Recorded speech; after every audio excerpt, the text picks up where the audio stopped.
ए चुड़ैल, मेरी बात सुनो। आज तुम्हें बहुत बड़ा शिकार ढूंढना है। मुझे बहुत भूख लगी है। जल्दी से जाओ, कहीं से शिकार लेकर आओ। जल्दी करो, शिकार ढूंढो। मैं कहाँ से शिकार ढूंढूंगी, मुझे नहीं पता। अच्छा ठीक है, मैं कुछ करती हूँ, मैं जा रही हूँ।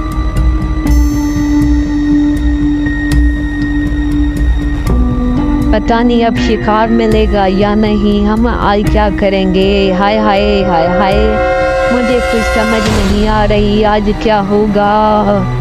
अच्छा देखते हैं, कोई ना कोई मिल जाएगा। हाँ देखते हैं। अरे ये क्या, ये बुड्ढा यहाँ क्या सो रहा है। आज इसी को ही शिकार बनाती हूँ। हाँ हाँ हाँ, ये अच्छा होगा। आज तो बहुत स्वादिष्ट शिकार मिला है। बुड्ढा, इतना बुड्ढा है ना। अच्छा जा